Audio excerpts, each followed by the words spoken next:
তো এখানে মাংস কষাচ্ছি, সবার দাওয়াত রইল। আসসালামু আলাইকুম, বিসমিল্লাহির রহমানির রহিম। এই যে এখানে পোলাও রান্না করছি, আর আত্মীয় স্বজন আসলে কিন্তু পোলাও মাংসই বেটার। আর এদিকে আমি সবজি কিনেছি, বাচ্চাকে স্কুলে আনতে গিয়ে আমার একটু সবজি কিনতে মন চাইলো, তো সবজিওয়ালার কাছ থেকে সবজি নিলাম। অনেক সুন্দর ফ্রেশ, আর কলমি শাকটা খুবই ভালো লাগে মাঝে মধ্যে খেতে। মাঝে মধ্যেই মোবাইলে দেখি কলমি শাক, তো দেখেই খেতে মন চাইলো, তার জন্য কিনলাম। আর এদিকে আমি বরবটিও কিনেছি, তার সঙ্গে অনেক টাটকা ফ্রেশ বরবটি। আর বরবটিটা আমি ভাজলাম একটু আলু দিয়ে, আর এভাবে ভাজলে কিন্তু মধ্যে মিশিয়ে খেতে অনেক তৃপ্তি সহকারে খাওয়া যায়, অনেক ভালো লাগে। আমার অনেক দিন থেকে খেতে মন চাইছিল। এদিকে আলু ভেজে নিচ্ছিলাম, কারণ আলুটা মাংসে দেব।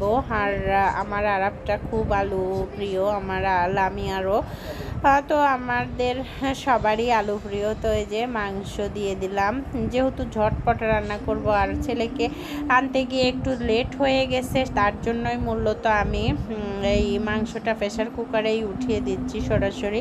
আর সরাসরি প্রেশার কুকারে উঠিয়ে দিলে কিন্তু খারাপ হয় না, মাংস অনেক স্বাদ সহকারেই খাওয়া যায়, অনেক তৃপ্তি সহকারেই খাওয়া যায়।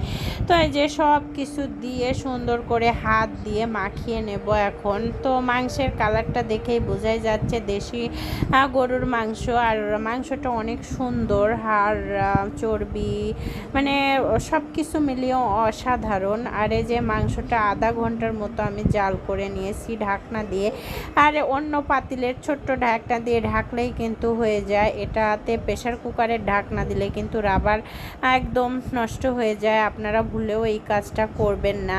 ঢাকনা অন্য ঢাকনা দিয়ে দিয়ে রান্না করবেন, তাহলে কিন্তু প্রেশার কুকারের যে রাবারটা ভালো থাকবে। আর এদিকে অপর চুলায় আমি তেল দিয়ে একটু পেঁয়াজ বেরেস্তা বানাবো, আর এর মধ্যেই যে আমি পোলাওটা রান্না করে নেব।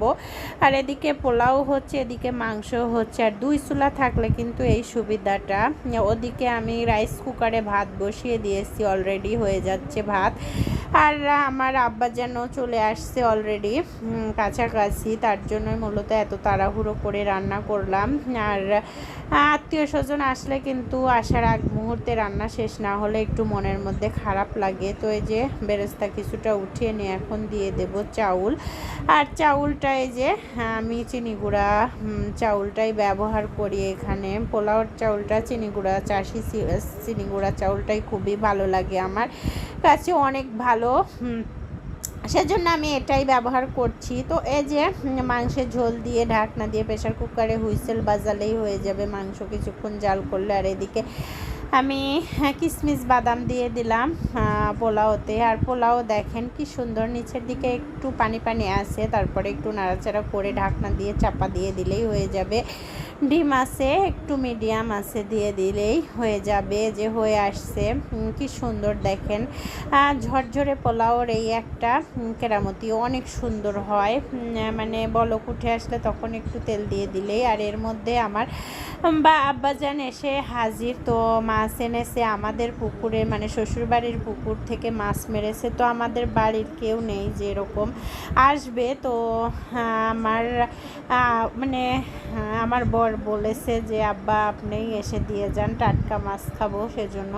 তো আমার আব্বা এসেছে, এই যে মাছ মানে ছোট মাছগুলো কেটে এনেছে, মলা মাছ, আর এগুলো 1 কেজির মতো মাছ কেটে এনেছে। আর সবগুলো মাছ কাটাই এনেছে, ওগুলো কাটতে হবে। আরও মাছ আছে কিন্তু প্যাকেট ফ্রিজে রেখে দিয়েছি অলরেডি আগেই।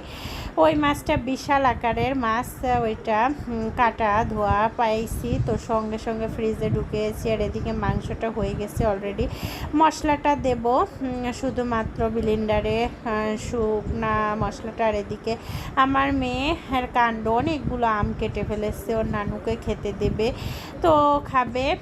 তো যে তাড়াহুড়োর ছলে ওরকম কেটেছে। আর এই যে বাড়ি থেকে আনা মাছটা চচ্চড়ি করছিলাম, এদিকে মাছ চচ্চড়ি বসিয়ে দিয়ে আমি আবার মাছ কাটছিলাম, যেহেতু মাছ অনেকক্ষণ আগে মারছে, অনেক সকালে, তো মাছটা নষ্ট হয়ে যাবে, সেজন্য তাড়াহুড়ো করে কেটে ধুয়ে ফ্রিজে রাখবো। আর এই যে এদিকে কাটছিলাম, আর এত তাড়াহুড়ো মানে করে রান্না করা 5 মিনিটে যদি শেষ হতো তাহলে তো বাস্তব জীবনে অনেক ভালোই ভালোই হতো, অনেক অবসর সময় পেতাম আমরা মেয়েরা।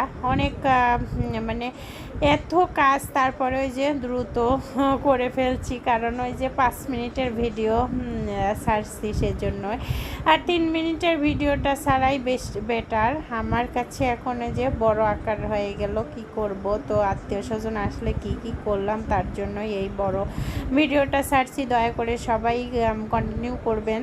আর এই যে পায়েস না হলে না হয় না, বিকেলের দিকে একটু পায়েস করলাম যাতে মিষ্টি মুখ করানো যায় সেজন্য। আর এগুলো সব রকমের আইটেমই আমার বোন ভগ্নের জন্য সাজিয়ে দিলাম, যেহেতু আমার মায়ের বাড়িতে এসেছে। ধন্যবাদ সবাইকে আমার ভিডিওটা দেখার জন্য।